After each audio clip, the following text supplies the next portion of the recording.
যে লজ্জাবতী ফুচকা দোকানের সামনে এসে দাঁড়িয়ে দাঁড়িয়ে দেখতেছে, ফুচকা খেতে পারেনি। ওই দেখো, দেখতে পাইছো?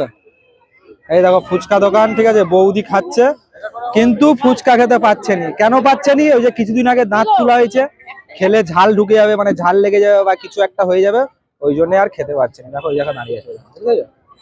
কত বেচারির শখ হচ্ছে। হ্যাঁ, একটা সাদা দাও না ফুচকা। কি করা যাবে, এই যে এরকম করে আছে। সরস্বতী বাজারে কিছু খেতে পারেনি, শুধু একটা হচ্ছে আইসক্রিম খেয়েছে, ঠিক আছে, আইসক্রিম খেয়েছে, আর কিছু খেতে পারেনি। কারণ ওই যে দাঁত তুলেছে না, কষের দাঁত তো, ঠিক আছে, যদি হচ্ছে ওই সাইডে আবার যদি ফুচকার কিছু ঝাল চলে যায় বা খাবারই এমনি ঝাল খেতে পারেনি, এখন কদিন শুধু আজালা খাচ্ছে। এই যে দেখো না, কদিন শুধু আজালা খাচ্ছ, তাই তো? দেখতে দেখো না।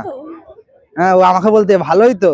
হ্যাঁ, খরচা কমে যাচ্ছে তো আমার, ওই জন্য বলতে ভালোই তো। আর কি করা যাবে, খরচা কমার তো সেইটা তো ব্যাপার নয়, কিন্তু এই যে দেখো, এই যে শেষটা চলে গেছে শুকনো ফুচকা আনতে। কি খাচ্ছিস রে?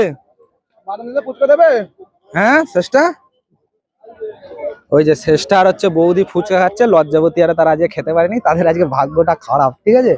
মানে ঘুরতে এসে, এমনিতে অত ঘুরতে বেরোয়নি, এখন ঘুরতে এসে এখন কি হয়েছে ব্যাপারটা, সে আর খেতে পারলো নি, ওই জন্য আমার উপর রেগে রেগে রেগে রেগে ভাব করে একটা চলে গেল, ঠিক আছে।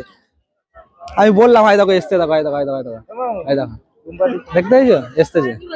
হ্যাঁ, এই যে তুমি ফুচকা খেতে পারোনি, সেটাই বলতেছি। ওই যে আমাকে বলতে টাকা রয়ে গেল, নিজের প্রবলেম সেইটা বলবে নি, আমাকে বলতে টাকা রয়ে গেল। ঠিক আছে, চলো, সন্ধে সন্ধে হয়ে গেছে, এবার দিকে ঘরের দিক যাবো। হ্যাঁ, চলে যেতে হবে। আবার ঘরের দিক যাবো কি, আবার আধ ঘন্টা বাইক চালিয়ে আমাকে 58 গেট পাস করতে হবে, নাহলে আমি 58 গেট আর পাস করতে পারবো না। মানে এতটাই জাম থাকে যে 58 গেট তোমাকে পাস করতে হলে আধ ঘন্টা হচ্ছে টাইম তোমাকে লাগাতে হবে, ঠিক আছে। চলো, ভিডিও যদি ভালো লাগে লাইক কমেন্ট শেয়ার করে দিও। And nice.